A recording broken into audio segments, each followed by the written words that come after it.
About the biggest stories that matter to you the most. Breaking news, John Calipari is finalizing a 5-year deal to become the Arkansas Razorbacks' next head coach, covering college sports like no one else.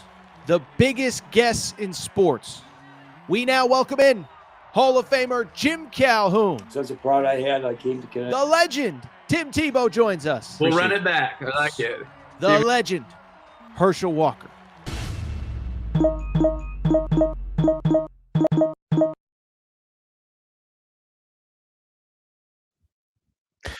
Welcome in, everybody. Wednesday morning edition, Air Torres Sports Podcast. I'm your host, Air Torres. Hope everybody's doing well. Hope everybody's having a great day. Day 4, no producer Matt. He is still stuck somewhere. He's like Kentucky basketball. He's just somewhere in the ice and snow of Nashville, not to be accounted for. Really quickly, can everybody see me okay? Can everybody hear me okay? Because when I tell you we got ourselves a jam-packed episode of the Air Torres pod, we do. If there are mic or video issues, please let me know. Otherwise, we're going to go ahead and get started because we got ourselves a jam-packed show. We're going to open that Kentucky debacle. What an embarrassment. Kentucky loses by 25 yet again in the city of Nashville. I'd say they just shouldn't show up in Nashville anymore. The problem is that's where the SEC tournament is. We'll react to the no-show, what it means for Saturday.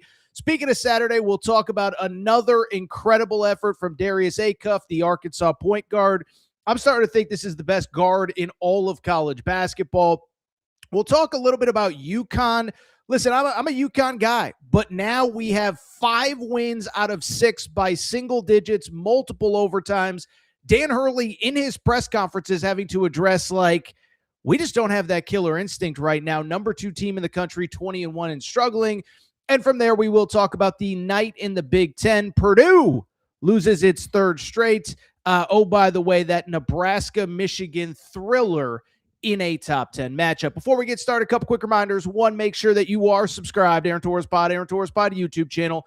New clips, new videos going up every single day here on YouTube. Yes, we have kind of transitioned completely out of college football. They're just really, now that Darian Mensah is signed, there's just really not going to be a lot of football news here until the spring. So we are locked and loaded on college basketball. Make sure that you are subscribed. Put on the notifications so you know when we go live, because darn it, do we always have a lot to talk about. Lot to talk about here on a Wednesday. Before we get started, you know what else I got to go ahead and do. I got to go ahead and thank our friends. I got to go ahead and thank our hotel and casino partners.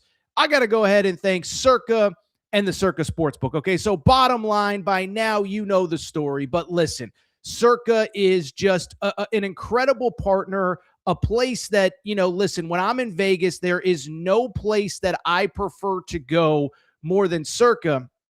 But what a lot of people don't know is that Circa has opened up a brand new sports book at Mint, Kentucky Downs. That is right, the Mint in beautiful Franklin, Kentucky. So a lot of you can't get to the West Coast, can't get to Vegas.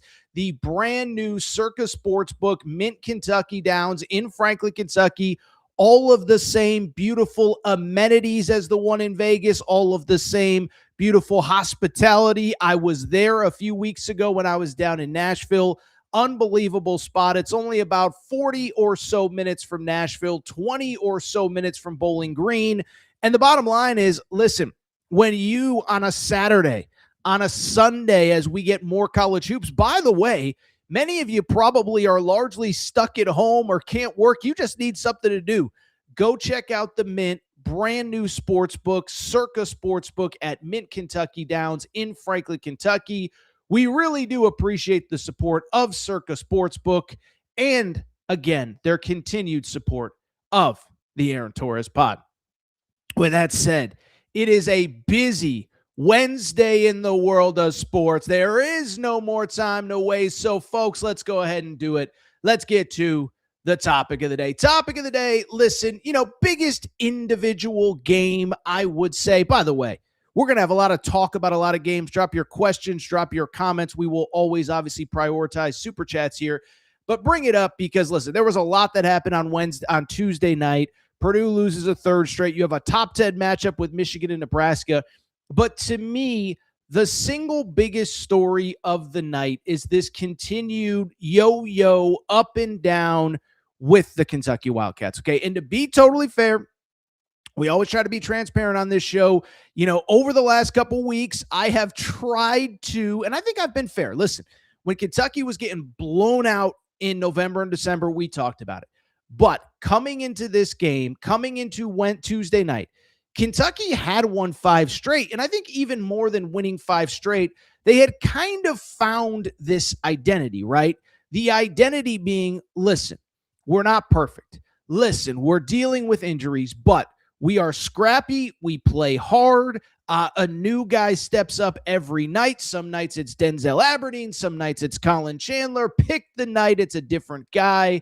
But we fight hard. As I said, the one thing that I gave Mark Pope credit for coming into this week, the team did not quit on them when they got down.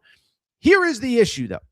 When you are a team that relies on hustle and effort and energy, you got to bring the energy every single night. Otherwise, it could get ugly. And that is exactly what happened Tuesday night in Nashville, Tennessee. Final score, Vanderbilt 80, Kentucky 55. You talk about the no-show of the century. This was an embarrassment. This was abominable.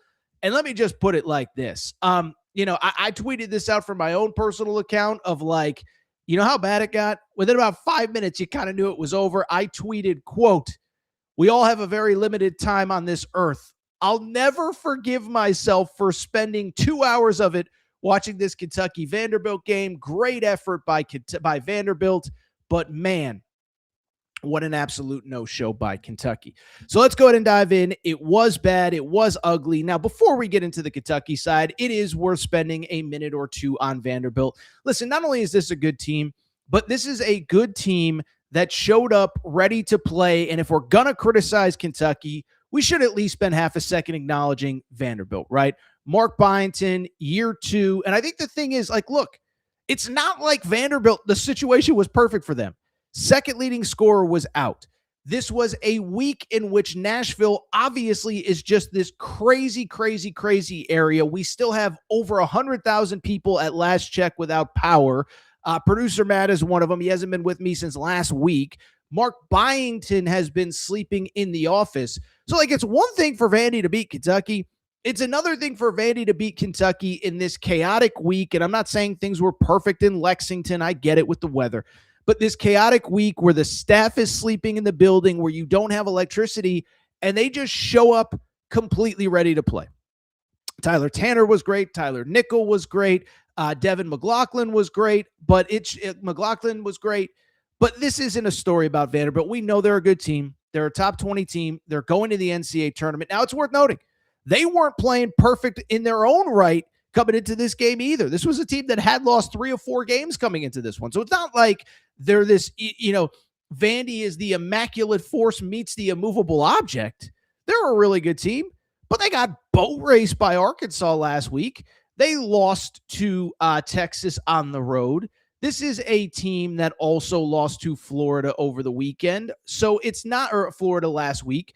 So it's not as though this is a perfect team, which brings us to Kentucky.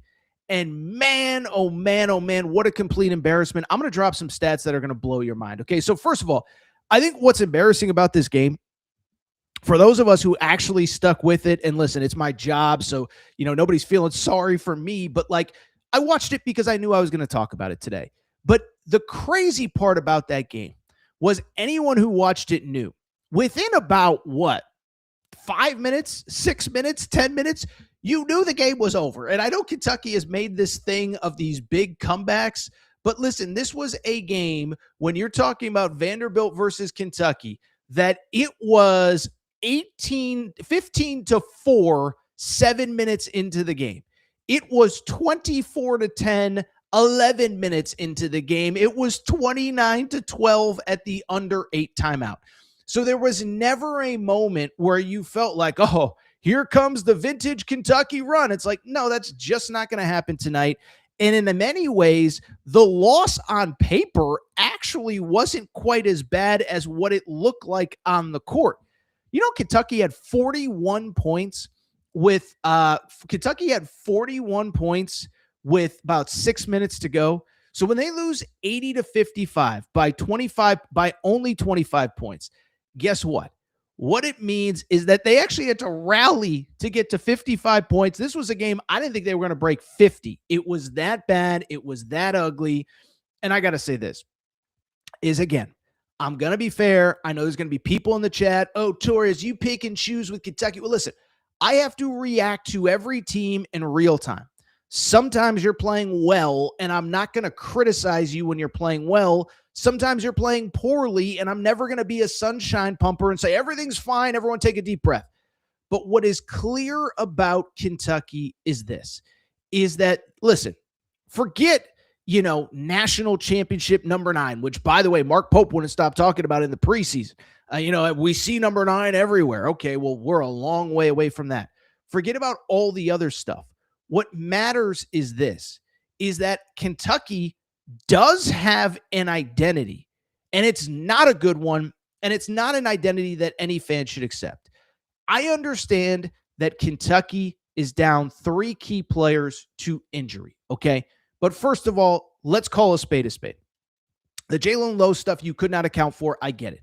But Jaden Quaintance was coming off major knee surgery. You had no idea what you were going to get. You hoped to have him back. You didn't really know, whatever.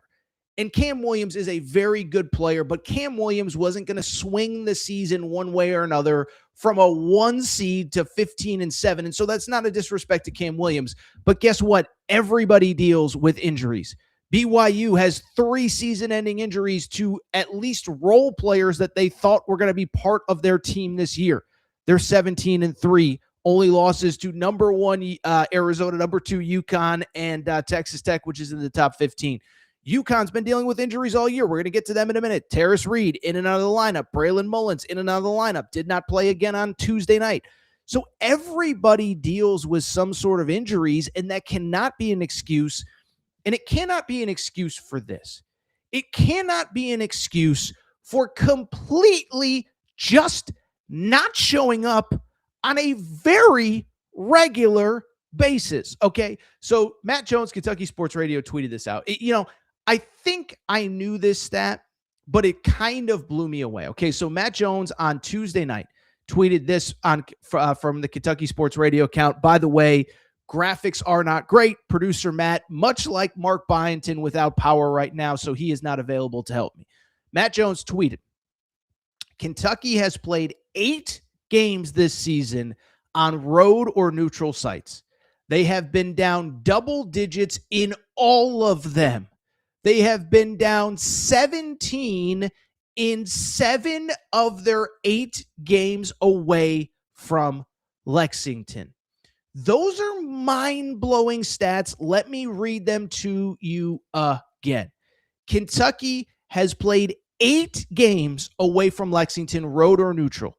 They have been down double figures in all 8, and in 7 of them, they were down 17 or more points, okay? Now, if we're going to be fair, let's call a spade a spade. One, they did win a couple of those games. So if you want to give them credit for falling down by 1 million points and rallying to win, that's fine. And what I would also say is, look, a team like Kentucky, a team like UConn, a team like whoever, the top of the sport, you're not playing a lot of games away from home against bad teams, right? So you're going to play the best teams either on neutral courts or true road environments. Kentucky's not going to play an Abilene Christian on the road. They're not playing Eastern Kentucky at Eastern Kentucky. They're not playing Western Kentucky in Bowling Green, Kentucky, which, by the way, is not far from the Circus Sportsbook, I might add. So I get it. Their biggest games have been on the road or neutral courts. Gonzaga, Michigan State, Louisville, etc. But let's also acknowledge this. It's not like all of the teams that they have played have been these unbelievable juggernauts either. When we're talking about Kentucky, listen, they basically got the doors blown off, at least in the first half. They rallied to make it competitive against a Louisville team that we now know is not very good. Like, it's not. I'm sorry. And I'm a Pat Kelsey defender. But what are they, a top 30, 35 team in the country? They're not an ACC title contender. They're not elite. Their best win outside of Kentucky is what? Indiana? Cal? Like, whatever. Louisville's not good. By the way, LSU might be the worst team in the SEC. And to Matt Jones's point, they were down 17 points at LSU in a game where LSU, by the way, was without their best player as well, Don Thomas Jr. And so I just bring it up because it's one thing to have a game or two. Listen, no team is perfect throughout the season. Arizona's pretty close right now, to be perfectly honest. But listen, everybody has bad games, weird moments. Listen, Purdue was the preseason #1 team in the country. They've lost 3 games in a row. Michigan lost a game at home to Wisconsin that they had no business losing at home. UConn continues to win these weird games. So, I'm not going to sit here and say every team is perfect. But what I am saying is for every single game away from Kentucky to be a complete no-show, and again, against truly inferior teams in some cases, that is just unacceptable. And to me, it falls on one man, and that's Mark Pope. And listen, we've done the full thing with Mark Pope. I praised the hire. I celebrated the opening press conference.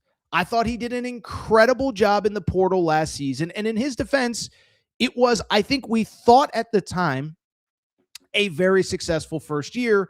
And again, even a week ago, even 10 days ago, I was giving him credit. Even Sunday's show, I was giving Mark Pope credit because the team that he assembled has not quit through adversity, all of that. But at the same time, there is a very disturbing trend that is happening, and it's exactly what Matt Jones said. Every game away from Rupp Arena, you've been down. And by the way, some of the other games at Rupp Arena, you were down double figures to Mississippi State. You went 9 minutes without scoring against North Carolina. And, I haven't sat here and thought about it, but how many games would you sit here and say, at least against, let's just call it power conference competition, did Kentucky show up ready? Forget the limitations, who they are personnel-wise, whatever. How many games did they show up just ready to play against power conference teams? It's not very many. I'm trying to think off the top of my head, to be perfectly honest. Listen, I think you could argue the Texas game, maybe, but again, Mississippi State, they fell down double figures. The Ole Miss game was ugly, but they found a way to win. And when you are not that good, you don't have the margin to just not keep showing up. And I think at this point, Kentucky is who they are as a team. Forget the win-loss record. What I am just talking about is forget the win. Like, they're just a team that, are we going to get a consistent effort from them 2 games in a row? Because we certainly have not so far. And so it falls on Mark Pope. And I think the bigger thing, if you're a Kentucky fan that follows this team on a day-to-day, minute-to-minute basis, quietly, this actually happened a lot last year as well. If you remember, we all remember the great wins, and Mark Pope should get credit for the great wins. Duke, Florida at home, Gonzaga in Seattle. He should get credit for that. I'm not saying he shouldn't. But what a lot of people forget, Kentucky fans don't, is last year, Ohio State, right before Christmas, total no-show. Just did not show up ready to play at all. Got blown out in the Garden.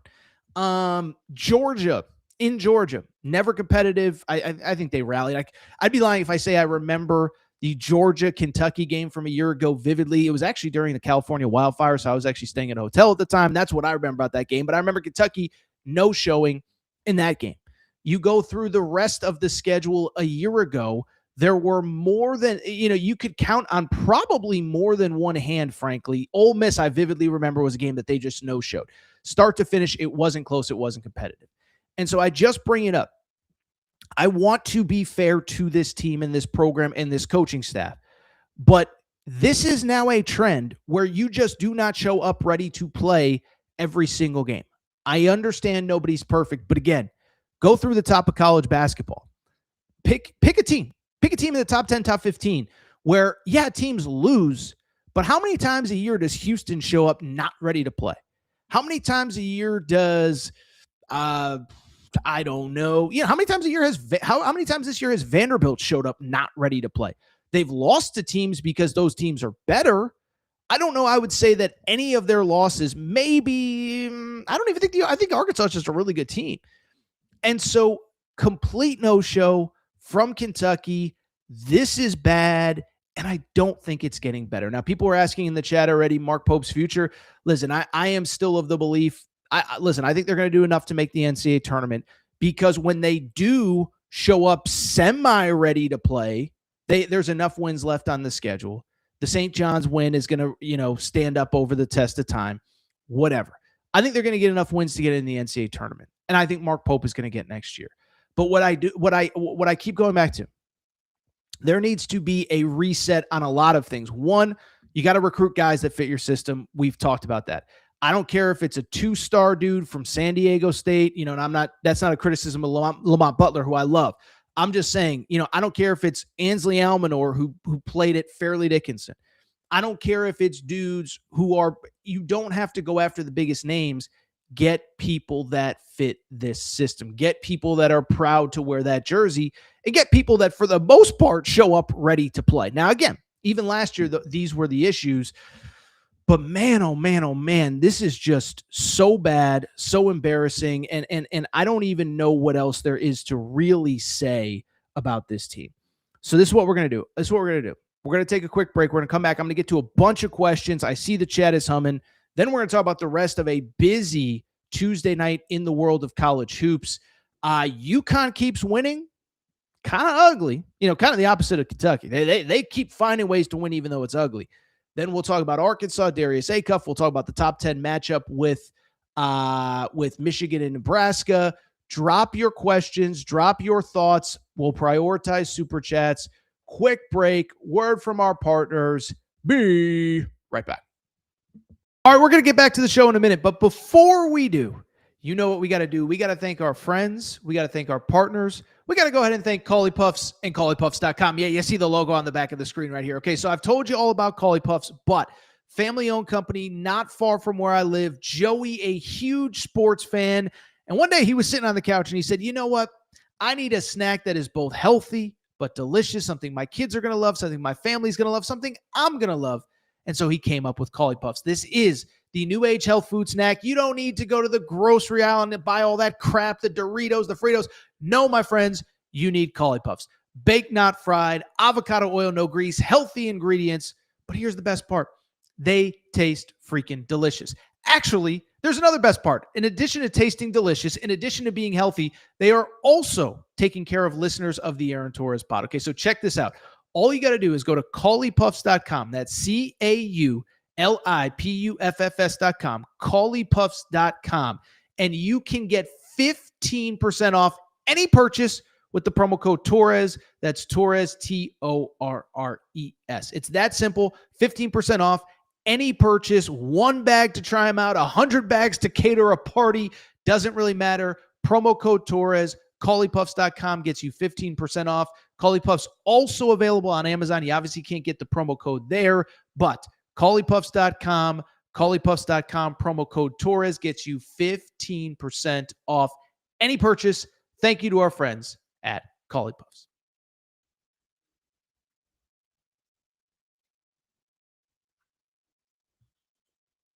All right, everybody. I'm back. Good to be back. Going to get to your questions in a second. Give me half a second here.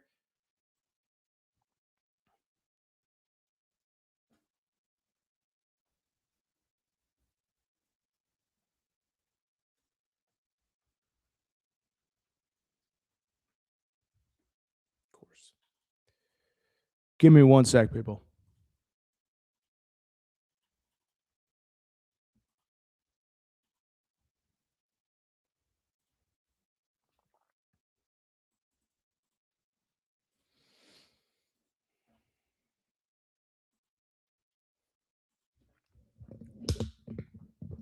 All right, let's do this over. 3, 2, 1. All right, everybody. I'm back. Good to be back. I want to get to some of your questions and comments in a second. Before we do, though, you know what I got to do. I got to thank our friends. I got to thank the official ticketing partner of the Aaron Torres pod. I got to thank SeatGeek. Okay, so SeatGeek is America's #1 ticketing app. 28 million downloads. Unbelievable. And what I love about SeatGeek, I've been working with them since last March Madness. What I love about them is two things. One, every ticket on that app is rated 1 through 10 with a green dot or a red dot. Green dot means go ahead and purchase. Red dot probably means stay away. But what I really love about SeatGeek, you already know what the answer is. I love that they take care of listeners of this podcast right here, the Aaron Torres Pod. If you go to SeatGeek.com or the SeatGeek app, if you use promo code Torres, that's promo code TORRES, you get $20 off your first purchase. SeatGeek.com, promo code Torres gets you $20 off your first purchase. And the great part is, listen, it's any ticket on SeatGeek. You're a UConn fan, you want to go to some UConn games. You're a Purdue fan, you want to go to SeatGeek.com, promo code Torres gets you $20 off football, basketball, concerts, shows. Maybe you're a Kentucky fan, you're tired of watching this team, you need to go to a comedy show to get some laughs in. SeatGeek.com, promo code Torres. SeatGeek.com, promo code Torres gets you $20 off. By the way, not supposed to say this. If you've already used SeatGeek promo code Torres, go ahead and maybe use a different email. You might get the promo code a second or even third time. All right, I want to get to some questions and comments really quick. First of all, Christian says, "Woo pick Suey, let's go Hogs." We'll talk about Arkansas in half a second. Let's see here. Where are we at? Let's see. Max says Lane Kiffin is the portal king. He is. I was critical of Lane Kiffin in how he left Ole Miss. That dude crushed the portal. Jordan Seaton, we never even talked about it. Let's see here. We got all sorts of questions and comments. Bro, were you at Orleans in Vegas around that time last year? I didn't know you were in California. I have been to the Orleans Arena for the WAC conference tournament and the WCC. I don't think I was there last year. I could have been, maybe. I do not know. Let's focus on Kentucky. Mr. Mashman says we're going to get curb stomped by the Hogs here in a couple days. We'll talk about the Arkansas game in half a second. Kentucky basketball isn't going to be anything until they fix this. I don't know exactly what this is, but I do know that it's not going to get fixed. Pam, who is a legend, Pam has been supporting everything that I do here for a long time. This team is going to drive me into drinking, and I don't drink. Well, Pam, first of all, Pam, we had a Kentucky media event in Vegas a few years ago when Kentucky played Ohio State. I seem to remember you having a couple beverages, but that's another conversation for another day. Pam has been a longtime listener of this show. She says this Kentucky team is going to drive her to drink, and she doesn't even drink. Jeez Louise. All right. I do want to go ahead and switch gears and do again apologize that we do not have the normal visual setup on this show because of the fact that, just totally transparently, producer Matt is out. But I do want to get to some other games. Give me one more second. I want to do one more thing really quick. Stay with me. Do not leave because we got to talk that Arkansas win over Oklahoma. Give me 1/2 second. Give me 1 second. Give me 1 second. This is like some old school stuff. Pre-producer Matt, just riding solo, just figuring it out as we go. Give me 1 second. By the way, I do hope producer Matt's okay. Did anyone in the chat go to the game last night? What is Nashville like right now? I heard it's actually very bad. All right. Hold on.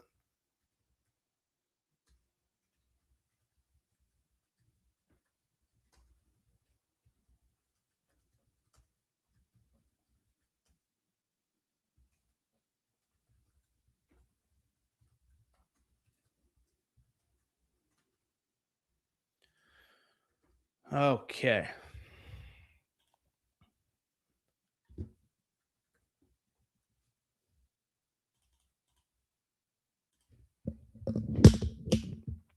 All right.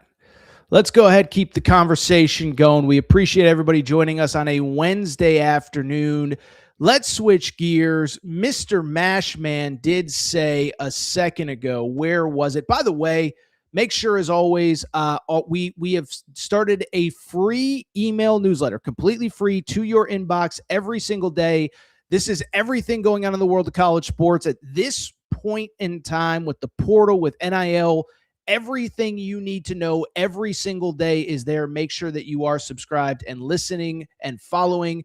By the way, nobody says Matt is slacking. Where is Matt? I don't know, but he is. It's not good. He's in Nashville. Nobody says Kentucky has lost the last 3 games in Nashville by a combined 80 points. I knew they lost by 35 to Gonzaga. I knew they lost by, let's see here, 25 last night. I forgot about the beatdown against Alabama in the SEC tournament. But like I said, Mr. Mashman says Kentucky's going to get curb stomped by the Hogs on Saturday. Hope like hell I'm wrong. So let's switch gears. So the other big SEC game, this was the big Tuesday night doubleheader on the on ESPN. The big SEC game that preceded Vanderbilt's beatdown of Kentucky was, of course, the Arkansas game against the Oklahoma Sooners. Weird game, weird time on the schedule. Arkansas kind of had an ugly effort against LSU. You were hoping for a great effort against Oklahoma on the road in the lead up to the Kentucky game on Saturday. It does not happen. It is not a perfect game. Arkansas in some ways struggled like they never have before this season, but in other ways finds a way to win. Final score in Norman, Oklahoma, 83-79.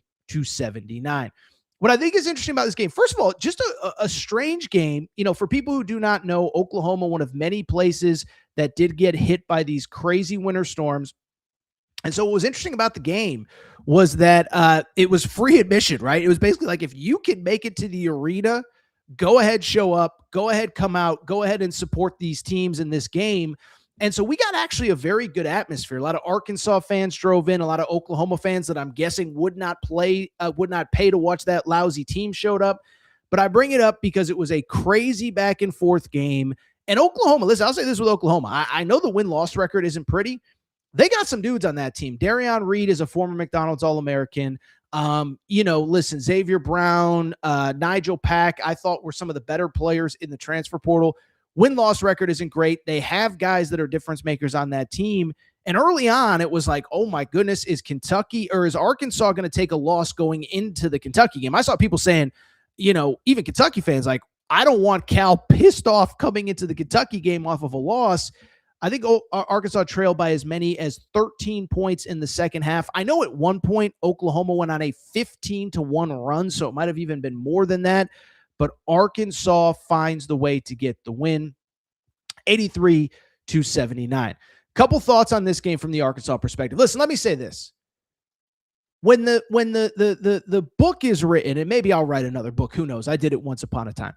When the book is written on Darius Acuff's season at Arkansas, can we all acknowledge that Torres was ahead of everybody on this one, okay? Because listen, I don't even know what you can say about Darius Acuff at this point. So Arkansas gets the win. The story of the game is, again, Darius Acuff. 21 points, 9 assists, 0 turnovers. What are we even talking about from a true freshman?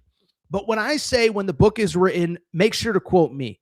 I have been saying since December, and all this comes down to is you just got to watch the games and pay attention. I said, look, Darius Acuff is going to win SEC Player of the Year. Well, that looks good. Darius Acuff is going to be a first-team All-American. You can go back to shows I did in December. It's now January 28th as we record here. Go back to the shows I was doing in December. I said it at the time. I said, we're going to have 3 true freshmen on the first-team All-American list. It's going to be A.J. Debonsa, Cam Boozer, and it's going to be Darius Acuff. Well, now we're starting to have the conversation about, is Acuff the best freshman guard that Calipari has ever had? We will save that for later in the year. You need to go ahead and I think you got to play some more games before we get too deep into that conversation. But at the same time, this is what is indisputable to me as far as the Darius Acuff conversation. I think he's the best guard in college basketball right now. And what I was thinking about in the lead up to the show was this. If you were an Arkansas fan, or if you were John Calipari, let's just go ahead and say you were John Calipari, okay? If you were John Calipari and you had a choice, somebody said you could trade Darius Acuff for any point guard in college basketball next year. Does John Calipari for any point guard in college basketball this year. Does John Calipari trade Darius Acuff for anyone?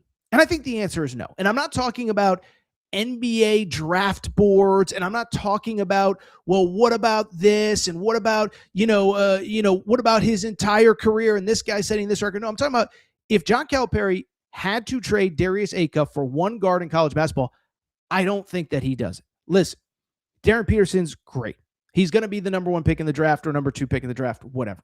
John Calipari ain't trading Darius Acuff for Darren Peterson right now, and I guarantee you this. You get a beer or two in Bill Self, you say you could give up Darren Peterson right now without knowing what the rest of the season plays out for Darius Acuff. Bill Self takes Darius Acuff in a second, okay? You look across the rest of college basketball. Darius Acuff versus, I don't know, Donovan Dent. Not even a conversation. Darius Acuff versus Braden Smith. I'm sorry. Braden Smith, great college guard, historic career, whatever. You ain't trading Darius Acuff for Braden Smith. You're just not. Even like a Kingston Flemings. I know Kingston Flemings is great. This isn't to tear down Kingston Flemings. It's just to say Darius Acuff, I believe right now, is probably the best point guard in college basketball. Now, again, other teams have good players that fit what they do. I know Arizona loves Jaden Bradley. I'm just saying Calipari would not trade this guy for anybody. But I think what has to have you feeling good if you're an Arkansas fan is a couple things. One, you found a way to win this game on the road, weird circumstances, weird travel, weird whatever. But here's the other thing. Let's not forget that this was a game where the thing that has really carried you throughout the season really wasn't there for most of this game. Go back and look. Arkansas is the best three-point shooting team in the SEC right now. Even after Tuesday night, they're shooting close to 38% as a team. Funny, because Cal's teams for years were not known for shooting.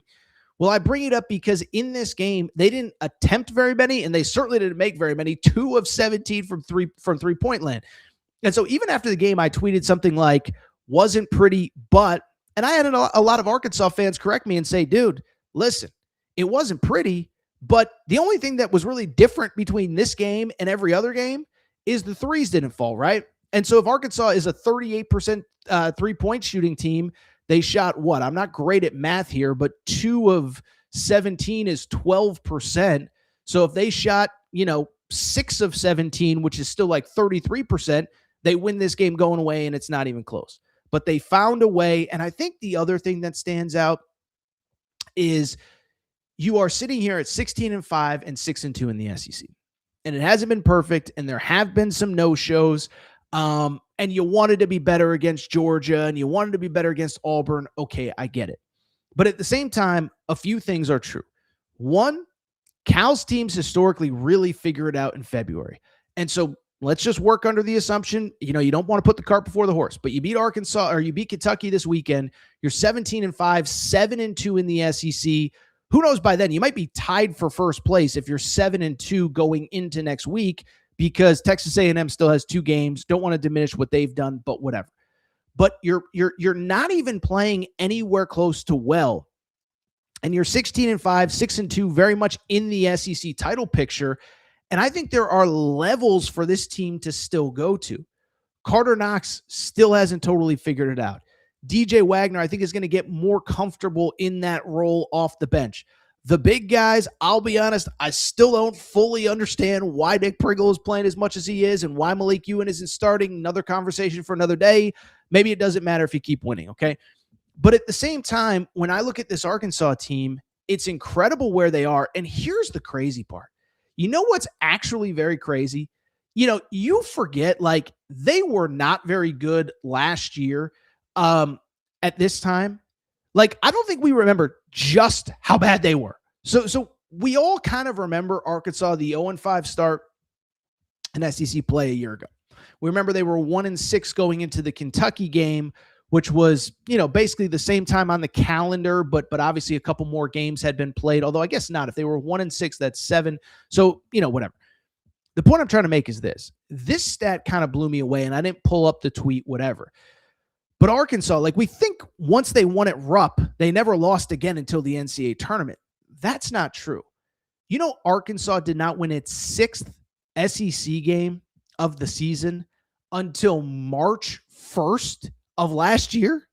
So you talk about how far this program has come. And the good news is now you're just nitpicking little things like winning ugly on the road in the SEC in games where you know you can play better. So glass is half full. You got to feel really good going into the Kentucky game on Saturday. We'll have plenty of coverage. We'll start previewing that Kentucky game probably on tomorrow's show. Trying to get my buddy John Neighbors from Inside Arkansas on before the end of the week. We'll see if that happens. But if you're an Arkansas fan, I think you've got to feel really, really, really good about where you're at. You'd love a couple better performances, but a win is a win is a win. And you got to feel good if you're Arkansas. I'll tell you what. Let's go ahead and keep the conversation going.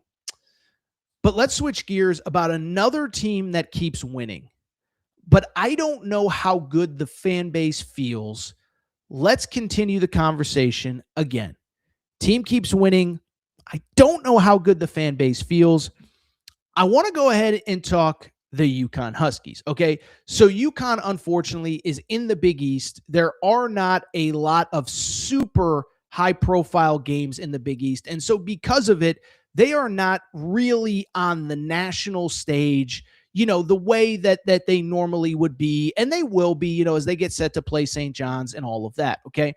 But at the same time, UConn gets the victory on Tuesday night against Providence. Final score in that one, UConn wins 87-81. And if you have not been following UConn, you sit there and say, oh, UConn won another game. They're 20-1.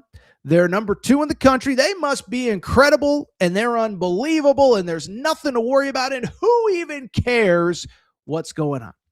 Well, this continues a disturbing trend. UConn has now won 5 of its last 6 games by single digits, and it is certainly an issue that is starting to come to bear with the UConn fan base of like, we keep winning these games, but how worried should we be? Let's go ahead and dive in. First of all, as far as the UConn Providence game on Monday night or Tuesday night, weird game because Providence is actually a talented team. They're not win-loss record is terrible. They're 9-12, last place in the Big East, but Providence has dudes. As a matter of fact, I just tweeted it out a few hours ago. The Stefan Vox kid, he's from Estonia, like 6'7". I think he's an NBA player, but I'll tell you this. If Kim English gets fired, that dude might be the number 1 player in the portal this offseason. Jameer Jones might be another one. Providence has 2 freshmen that are averaging like 15 points per game. Providence has players, okay? But I bring it up because you win the game 87-81. And what it continues is this disturbing trend of you keep winning games, but it isn't pretty. Now, after the game, we did not pull the sound. Again, for people just joining us, my producer Matt, lives in Nashville. He hasn't had power since Saturday, so he is not with us. We do not have the sound of Dan Hurley after the game. But he did have a quote of like, I've never seen a fan base with more consternation for a team that is sitting at 20-1 on the season. And so if you're not a UConn fan, if you don't follow this on a day-to-day basis, if you're a Kentucky fan or a Louisville fan or a Kansas fan or whoever, your team maybe not playing well. I know Kansas has been playing better, but your team's not playing well. You're probably sitting there saying, Torres, why are you complaining about being 20-1? And Dan Hurley feels the same way, but it does continue this weird trend of as you get deeper into Big East play, the wins just don't quite look right. And no one can quite figure out why. And I think as importantly, it's not only that no one can figure out why, but there are real ramifications if UConn doesn't figure it out. And there are real ramifications if they take a couple bad losses in Big East play, okay? So for fun, for people that are going to say, Torres, you're overreacting, I went ahead and pulled UConn's last 6 games, okay? And remember, the Big East is bad this year. The Big East is trending to be a 3-bid league. UConn, St. John's, Villanova, Seton Hall very much on the bubble. Nobody else is really even in the conversation, okay? So essentially, the Big East is kind of the WCC this year. WCC, Gonzaga, St. Mary's, and probably Santa Clara are getting in. Big East is not good. The last 6 games for UConn. All right, so first one, overtime win at Providence. I watched that game. I talked about that game on this show. UConn easily could have lost that game. Again, I apologize for the visuals. Producer Matt, our producer, is not available. Then you beat DePaul by 12 at home. Okay, so that's the best performance that you've probably had since the beginning of January. Seton Hall on the road. You win by 5. Well, it's on the road, conference game, whatever. You're feeling good, except here's the problem. You're up 13 at half, and Seton Hall got it within a bucket late in the game before you pulled away by 5. Then you beat Georgetown by 2. Georgetown is 10-10 overall, second to last place in the Big East. And oh, by the way, on top of that, they are 1-6 in their last 7. So it's not like they're even playing well. They started out well, and now they're struggling right now. Villanova is actually a pretty good team. You win in overtime, but you had a week off before that game, and then you have the second game against Providence. So look at the last 6 games. Since January 7th, this is now a 3-week sample size. Yes, you're 6-0. 5 wins by double figures. Of all of the wins, probably 4 of them are against teams that aren't going to be in the NCAA tournament. You needed overtime in 2, and it hasn't been pretty. And so the question now becomes, 1, why? But then 2, how worried should you be if you're a UConn fan? Well, first of all, why? 1, something's not quite right. And you do wonder, does UConn have that killer instinct and those guys that are killer instinct guys like they've had in the past? Nobody ever questioned the effort of Cam Spencer. Nobody ever questioned the effort of Andre Jackson, of Adama Sanogo. I don't think anybody ever questioned RJ Cole. I don't think anybody ever questioned Tyrese Martin, okay? And I'm not saying that these are bad players, but do they have that killer instinct of when things go sideways or when things are not great? Or let me even take it a different way. When things are great, when you are up 6, why can't that 6-point lead become a 15-point lead? And why can't that 15-point lead become a 20-point lead against teams that are clearly inferior?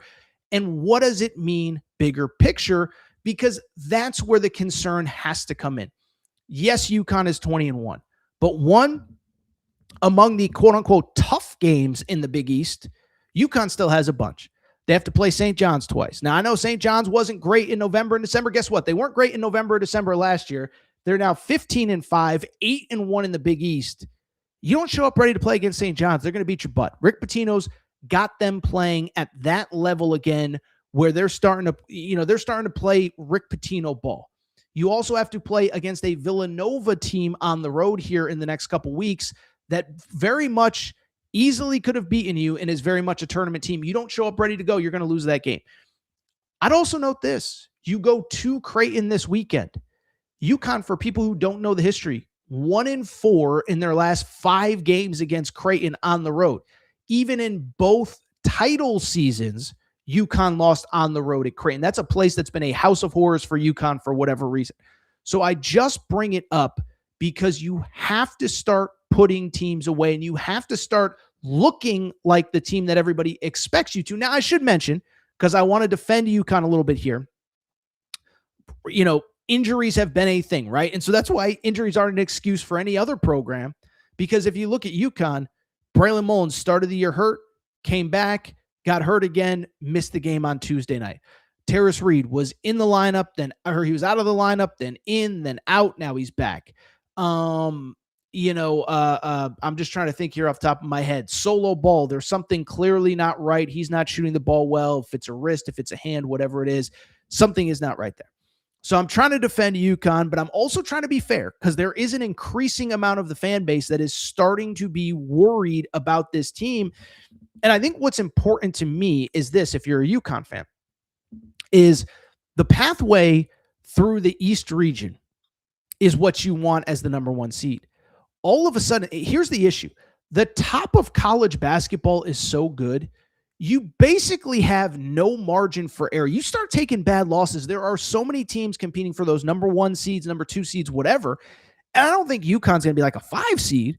But what I am saying is if you take a weird loss at some point in the back half of the schedule, forget the St. John's games, forget the Villanova game. You lose to Seton Hall. You lose to Marquette. You play Xavier at home in the coming day. You take one of these weird losses, it might cost you a seed line. Now, all of a sudden, you're the 1 seed in the East. Now you're a 2 seed in Houston's the number 1. Now you're a 2 seed in Duke is a number 1. I know everybody wants Duke's a good team. Arizona's a good team. BYU easily could have beaten you. And so I'm not trying to overreact. I'm not trying to make this a thing, but I am trying to be realistic.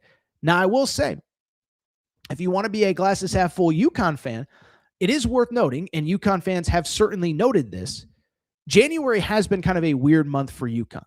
You go back 3 seasons ago to the year in which they won the first of 2 national championships back-to-back in 2022-2023. UConn actually lost 5 games. This was blew my actually was I believe it was technically 4 games in January plus December 31st, which was basically like a 5th game. But they lost several games in January. They went on a 3-game losing streak in January and still figured it out into February, into March, and then won a national championship. And so the glass is half full is like, hey, 3 years ago, we were losing these games. Now we're winning them. Let's see if we can flip the switch in February and be great heading into March. So again, I know these are first world problems. I know these are caviar and champagne problems, but they are problems nonetheless. And UConn, again, 5 of their last 6 wins by single digits, 2 in overtime. You could have lost a couple of them. And again, Dan Hurley was very public about like, hey, instead of worrying about how we're winning, how about the fact that we're finding ways to win these games? I'm still optimistic that Dan Hurley figures it out. He's too good of a head coach, but I do think it's a fair question to have about the Huskies' 5th win in 6 games by single digits, 2 in overtime during that stretch. And the schedule, as I said, is only going to get tougher. 2 games against St. John's, 1 game against Villanova remain. All right, so what we're going to do, we're going to go ahead and take one more break. When we come back, we'll just rip through the other games. We have talked so much here. We're already 51 minutes in. Unbelievable. By the way, Steven Rogers says, you're an idiot. I don't know if that's me or if that's somebody else in the chat. We got people very fired up in the chat. But I will tell you what, maybe I am an idiot. Remains to be seen. I don't know. We'll come back. We'll rip through the rest of a busy Tuesday night in college hoops. Couple more results I want to get to. Haven't even talked about the top 10 matchup in Ann Arbor. Quick break. Be right back. All right, we're going to get back to the show in a minute, but before we do, let's be real. Nothing ages you faster this time of year than following your favorite college football team. The recruiting, transfer portal, NIL, maybe you had a coaching change, maybe you're even getting ready for a postseason game. Well, unless you're Notre Dame, another conversation for another day. But it leaves wrinkles and does a number on a man's face. That's why, folks, I use Tiege Hanley. Yes, I've been telling you about Tiege Hanley. I started using it about a month ago now, and I'll tell you what, I look better and my skin feels better even during this hectic time of year. Among my favorite products, the Super Serum and Eye Serum, they've been legit game changers. Fine lines, softer. Under eye bags, way less brutal. Yeah, I might be up all hours of the night watching all sorts of games, but with Tiege Hanley, you'd never know it. What I love about Tiege, everything they make is high quality and designed for us guys.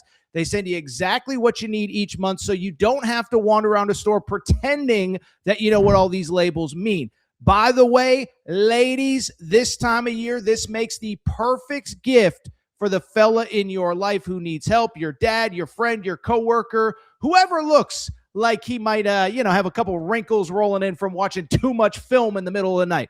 Right now, this is what I love about Tiege. They're giving listeners of the Aaron Torres pod a special offer, 40% off your first box plus a free $20 gift. That's an insane deal for how high these quality products are. All you got to do is just click that link below. That's 40% off your first box plus a $20 free gift. An insane offer. Just click the link below. Football might drain you emotionally, but Tiege keeps you looking really good. Even as, again, you're breaking down film late at night. You're not a coach, but you know what? Tiege Hanley's going to make you look good anyway. All right, everybody. I am back. Good to be back. So see, the chat is it's getting good. We're about 3 days out from Cal versus Kentucky Part 2.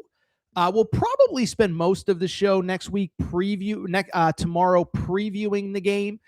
John Neighbors, my buddy from inside Arkansas, we're going to try to get him to join the show. Anyway, Bring it up because the chat is humming. People are on fire right now. I just quickly want to go through the rest of a busy Tuesday in the world of college hoops.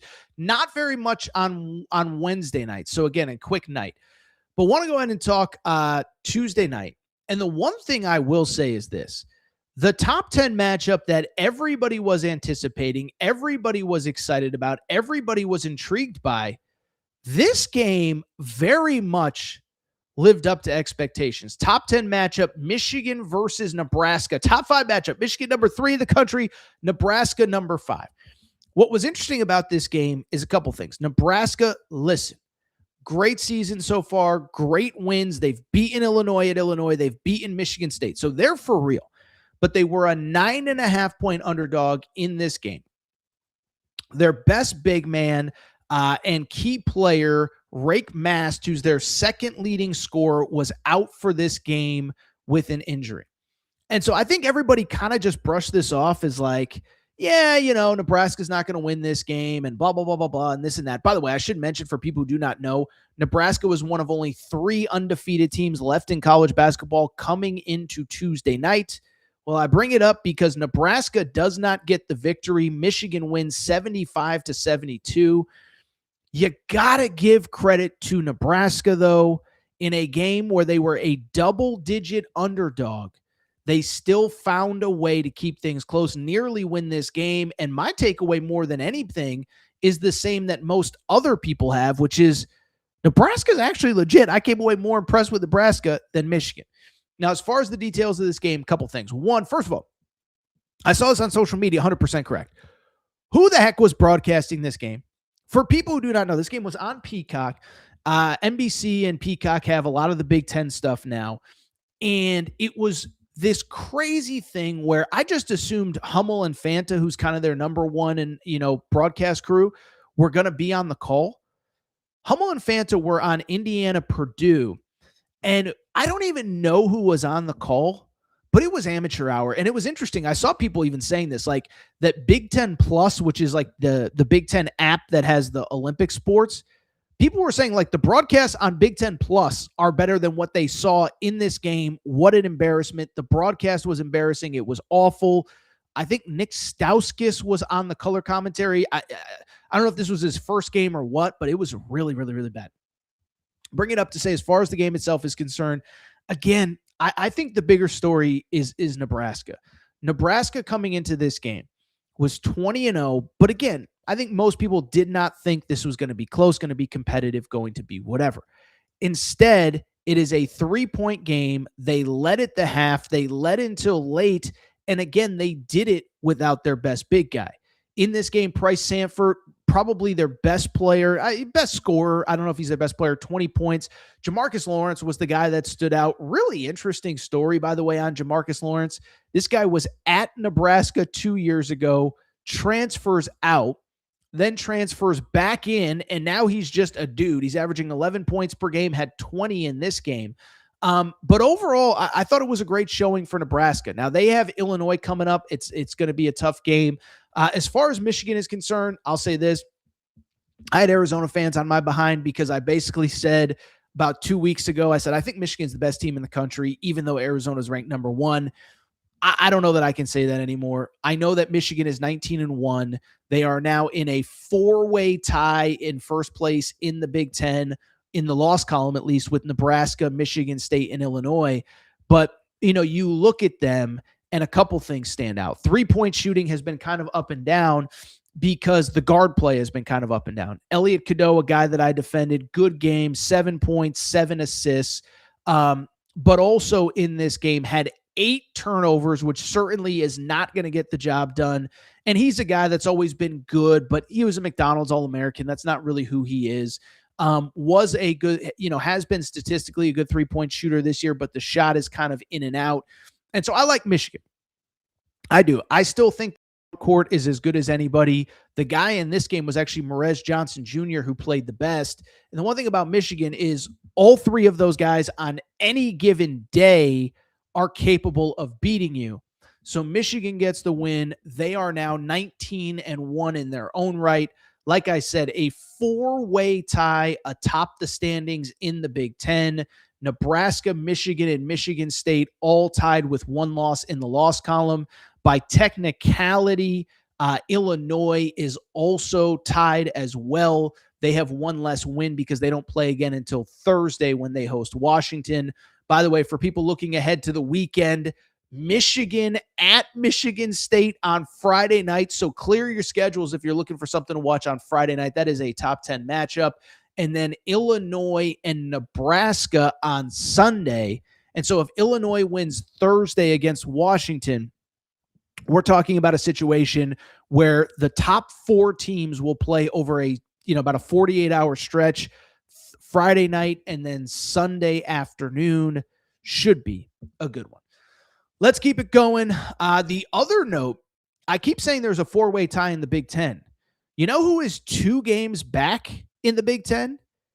The preseason number 1 team in the country, the Purdue Boilermakers. They lose at Indiana 72-67.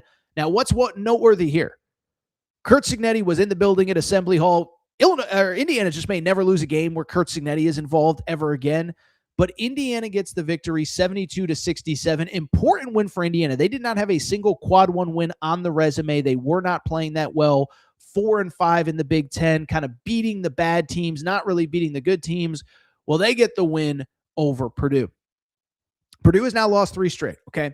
And listen, because of my background with Purdue, and for people who are new to the show, I was like the original Zach Edey critic.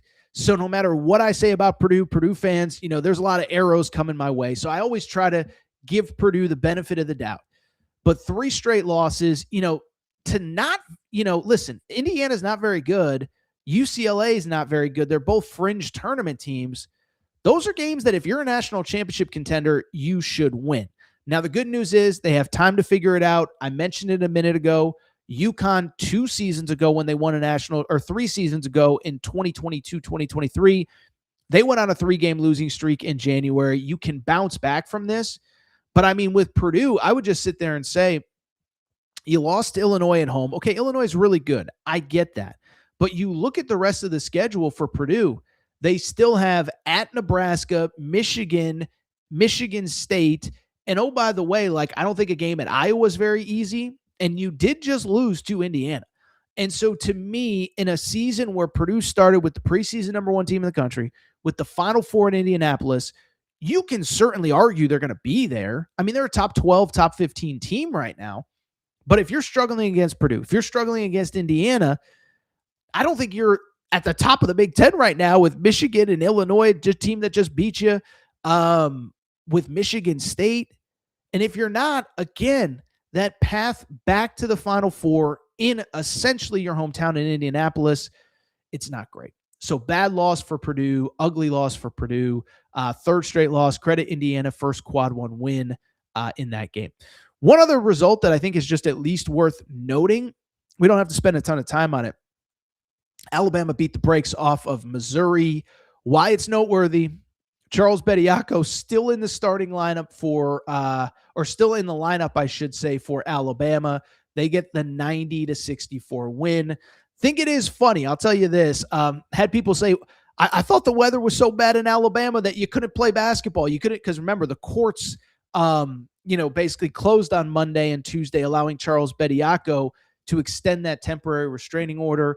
Alabama does get the win. Worth noting here is that a couple guys that were out on Saturday were back in this game, most notably Aiden Holloway. Charles Bediako does finish this game. He did start with 14 points and 6 rebounds. Listen, this is going to be a story, and I'm not going to back down from it. It's wrong. By the way, for people who want to be entertained, at 2 p.m. Central, noon Pacific, I am going on Tide 100.9 in Tuscaloosa. They're opening up the phone lines, and I'm going to argue with Alabama fans for an hour, okay? Because the bottom line, this is wrong. It is different than all the other Euros that are playing at Auburn and playing at Tennessee and it's different. Charles Bediako was not cleared by the NCAA. Charles Bediako signed an NBA contract. He signed 3 of them, but Alabama is going to keep playing them. They get the win. All right. Let's see if we have any other interesting conversations before we get out of here. The chat is off the rails. A lot of Arkansas versus Kentucky hate. By the way, if you think we're going to slow down, think again. We will probably spend most of tomorrow's show previewing the Arkansas versus Kentucky game. We'll try to get my buddy John Neighbors on to discuss it all. Let's see if there's anything in here that's even remotely appropriate to share on a show, because the chat is humming.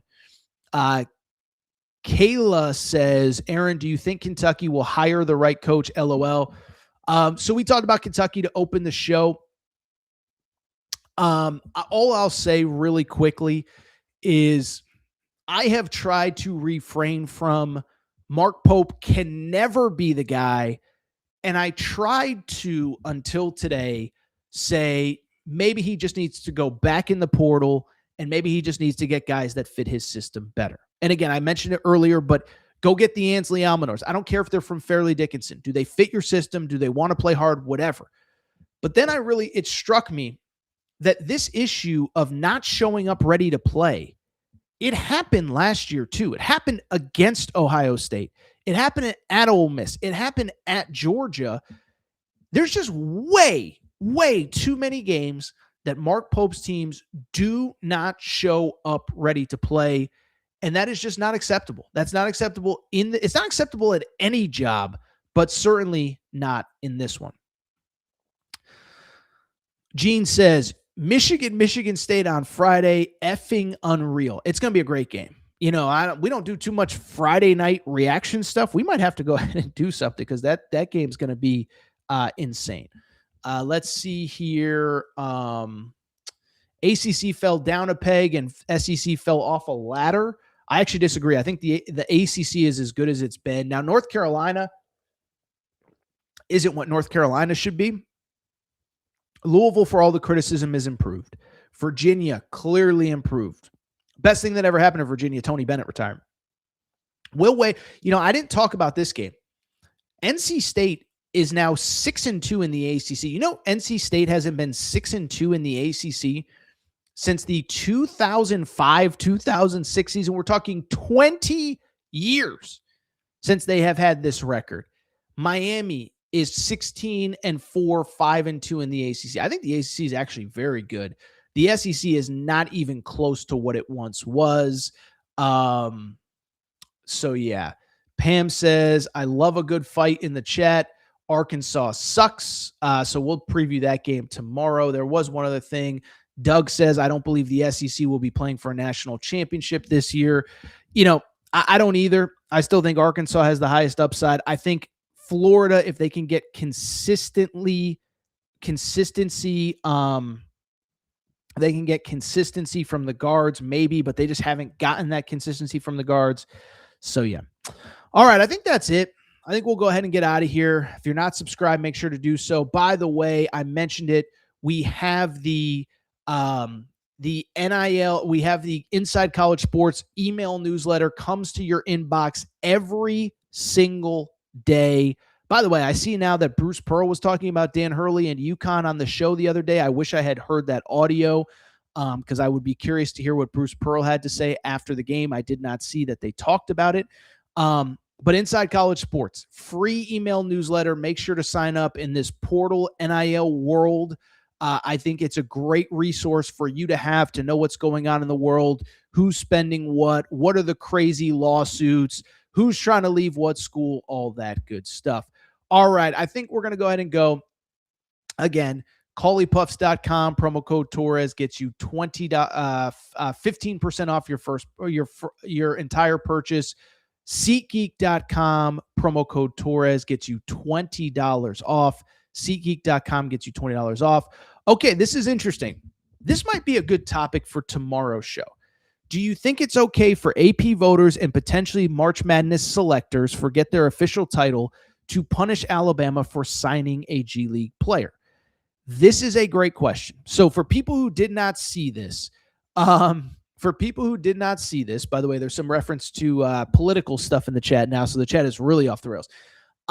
There was an AP voter that just said, I will not vote Alabama on my top 25 ballot without Charles Bediako. And so it'll be with Charles Bediako in the lineup. And so this is interesting because the NCAA can't come out and say that they're going to punish Alabama because, again, with the temporary restraining order, like, you can't come out and say any game Charles Bediako plays is a forfeit. But I will be curious what happens when all of those people, the NCAA Tournament Selection Committee, Elite Eli was asking about, when they're all in a room. Now, it's worth noting, I'm pretty sure Greg Byrne, the Alabama AD, is on the selection committee now. He's supposed to recuse himself. But if Alabama is trending as, say, a 4 seed and they end up as a 9 seed, he's going to come in and be like, what the hell? So I don't know. I don't know if the NCAA would do anything, because here's the thing. If you punish Alabama, this is always my argument when teams get misseeded, and there's always some. If you punish Alabama, what you're also doing is punishing other teams as well, right? So let's say Alabama by the end of the year is trending as like a 3 seed, right? If Alabama's trending as a 3 seed and you make them an 8 seed, well, that's not fair to the 9 seed, and it's certainly not fair to the 1 seed. I mean, imagine being Arizona, just as an example. You play all year to get a number 1 seed, and now a team that should be a 4 seed or a 3 seed is a 9 seed. So could I see them bump down a seed lines? Sure.